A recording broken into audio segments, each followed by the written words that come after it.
What's up, guys? Welcome to the Quarantine. I'm your host, Wolf, and today we're going to be taking a look at a game called Queen of the Hill by Medieval Lords. This game also goes by the name of Little Monsters, and I do have access to the print and play copy of the game. So, of course, this is not the box that the game came in, or is going to come in, and currently the Kickstarter is closed. However, from what I understand, you will be able to buy it after the Kickstarter backers get their copies. Then you'll be able to buy it either from their website or maybe they'll send it to retail. I'm not 100% sure on all that. But it will be, from what I understand, will be available to the general public. Now, Queen of the Hill and Little Monsters are the exact same game, just with different art style. This has anime women, so I figured I'd go with that one. It is a very simple push your luck game with a lot of hidden information. So that's honestly the best way I can explain the game. So let's just dive right into how it plays, shall we? Alright, this is basically Queen of the Hill set up. You just shuffle the big stack of 100 cards and you put them in the middle of the table. That's it. So I do have to say, as normal, this is a review. It's not a tutorial. So if I miss a few rules or whatever that may happen, I'm just trying to give you a basic idea how the game plays. And of course, because the Kickstarter, it still is not technically finished. Everything you see here is prototype. But the way the game works is it is a very simple push your luck game. And the objective of the game is to get two wins, win 2 rounds, and you're trying to get the highest number of points. So you have 3 fields on your table. You have right here, you'll be putting cards vertically. This is called your battle zone. Cards here you'll be putting sideways. This is your keep zone. And then technically you're going to have cards over here that is your active zone, but we usually just keep them in our hands. So how do you play Queen of the Hill? Very simple. You're going to randomly figure out who is going to be the first player. Then that player is going to draw a single card off the top and they're going to look at it secretly. Now that player, there's a couple things you're going to look at here. Up here, this is the name of the card. Then you have the art. And then you have how many points this card is worth. So if I play this face down in my battle zone, I'm going to be getting 2 points. Then here is going to have a symbol of when this card can be played if you keep it. So this means you can play it basically any time before everybody's card's revealed, if I'm not mistaken. And down here it has an ability. So discard 1 unrevealed card from your choice from any BZ. Pretty cool. So I'm going to keep this for the 2 points. Now, I can choose to stop right now, or I can continue to push my luck. So I'm going to draw again. Alright, I got a thief. She's worth 4.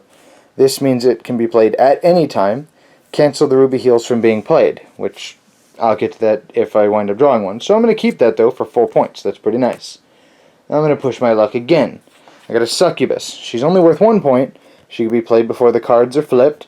Reveal a card from your battle zone and a card from another battle zone. If your card has a higher battle BP, which is up here, then put that card into your BZ face up. That might be kind of cool, so we'll keep that as the ability, or as my ability. I'll put it in my keep card, keep pile, and I'm going to keep pushing my luck. So that's 4 points, and I'm not going to read all of them. Okay, here we go.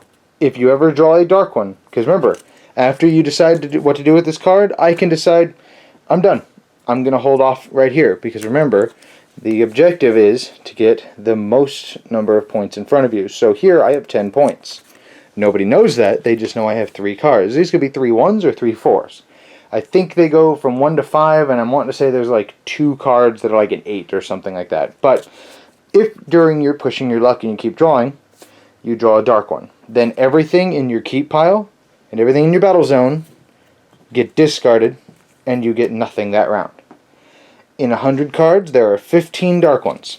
So there's always a threat of actually drawing a dark one. Now note, any cards that have moved from your keep to your active pile, you are still going to keep. You're not going to lose those.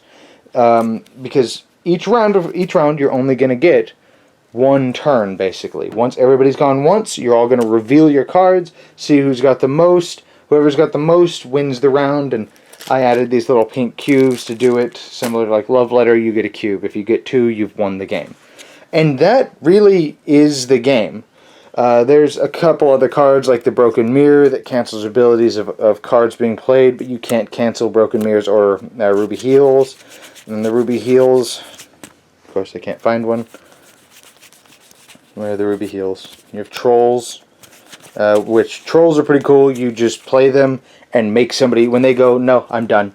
And you can play it and go, you're going to draw 3 more cards instead. So those are really dick cards.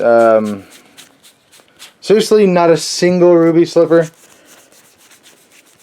There we go. Ruby Heals, you can safely discard a dark one that you drew. So if this is in your active pile, not your keep pile, so not the first round basically, and I drew this, I can show it to everybody and then reveal my Ruby Slippers and go, okay, I'm going to keep going.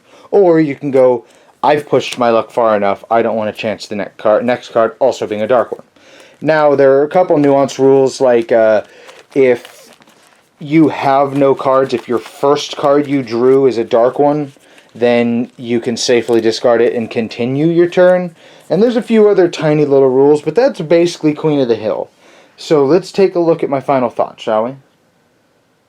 Alright, well, I'm going to say right out of the gates, I actually really enjoy Queen of the Hill.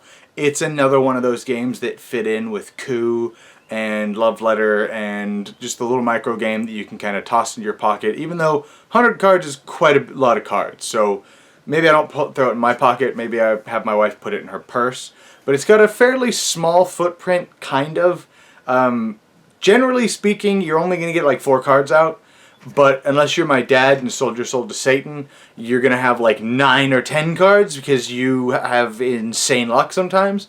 But the game is a lot of fun. It's not really a game to be taken seriously. It's a game to bullshit and you talk and ha ha ha ha ha as you're like, oh no, and you slap your cards down because you do a dark one. Other than that, I mean, I played it several times with my wife, my daughter, my dad, and my brother. We all loved it. It was a lot of fun. I definitely recommend picking it up. I'm wanting to say it's going to be like 15 bucks or something. It's not really a cheap, or it's not very expensive game. It might be 20. Pick it up if you like little quick push your luck games. If you don't like the anime art, which they're not really lewd, but if you don't like the anime art, they are going to have, like I mentioned, Little Monsters version, which is